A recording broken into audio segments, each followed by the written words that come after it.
Hello, so my name is Brianna Batch. I'm going to be asking you a few questions about your discourse community. All right. And what's your name? My name is Ashlyn Smith. Okay, very nice to meet you. So what is your role in the theater department?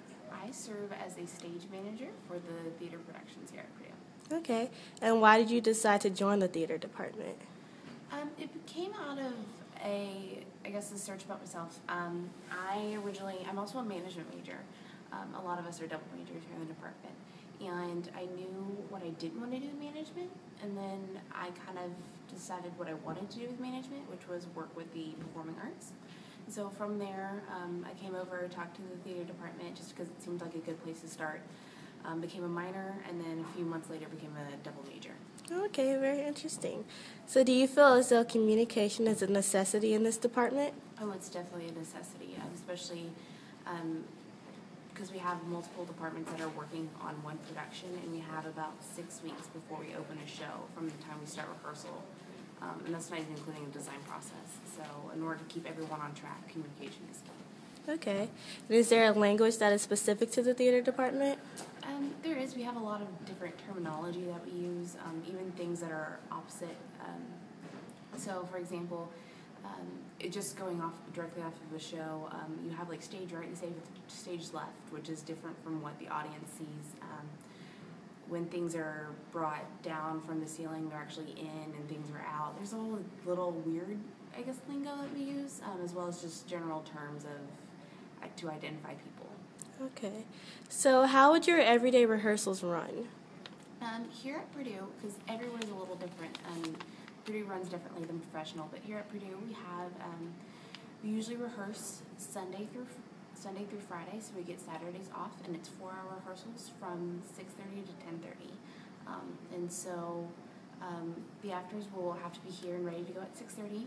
We'll work an hour and 20 minutes, and then they'll get a 10-minute break, and then another hour and 20 minutes, and a 10-minute break. It just keeps going for the entire rehearsal period, and we're done at 4. So we usually have that for about 6 weeks, and then we move into what's called technical rehearsals, which is we move into the theater, and we add in lights and sounds and anything else that happens, and then we open the show. Okay. So in terms of your rehearsals, how do you communicate with your actors? A lot of it is through email if it's not face-to-face. So usually every night for the next rehearsal. Sometimes it might be early in the morning if the night goes really long. We'll send out an email that has all the details for that day's schedule. What time they have to be, where they have to be, because we don't always rehearse in our studio, as well as if they have costume or any costume meetings or anything like that. So especially with our actors, that's how we do a lot of it. We do have everyone's phone numbers in case there's an issue, but email is definitely the easiest way to reach, say, a cast of 20 all at the same time. Okay.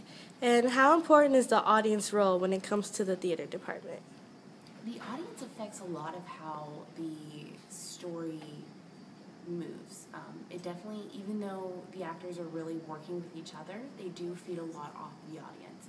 So some nights the audience, just isn't in a laughing mood for whatever reason. It might be a small audience, or it just might be just one of those days that people aren't laughing, and that does affect the performance a lot. Whereas days when the audience, laughs at every other word, the actors kind of feed off of that, and it does change the feel of the show. Some things weren't funny in rehearsal, and all of a sudden are the most hilarious things in the entire world. Some things that we laughed at in rehearsal get no response at all. So the audience really does play a big key. Okay. So do you guys use a lot of audience feedback when constructing your shows? I guess in kind of terms of picking the season, we do a lot of stuff for ourselves. We decide, what shows would we be interested in doing, but then we do take into consideration, this show's great, but would it really situate with our audience? And so we kind of do pick shows on that. So right now we're trying to capture a lot more of the younger audience. So we're doing more provocative work. So we're doing Spring Awakening in April. And so while we do have a set of our older patrons, we are trying to reach more of our younger audience when we pick our shows like that. Okay. And what do you feel are the main sources of communication to your audience? So how do you get the word out there? We've been using a lot of social media lately.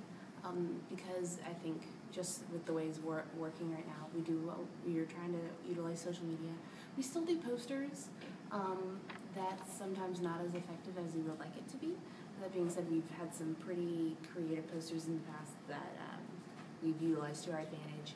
But a lot of social media right now. Thankfully, we do also have some classes to pull from, such as Theater 201, Theater Appreciation, that we have audience to pull from. I guess a lot of it is social media and word of mouth. Okay. And is there any language important for your audience to know? Generally not. Generally no. Most of it's just straight. Occasionally there might be something, for example, we did a partial Spanish language play in November called Anna and the Tropics. So there's a few words that maybe people didn't know. And then specifically words theater community, we did a show last year called The Understudy, which had a lot of elements of theater in it because it was centered around the theater rehearsal. But we, especially in times like that, we'll try and have definitions or something like that in our playbill so people can follow along so they understand. But otherwise, it's pretty much all plain language. We don't try and do anything complicated.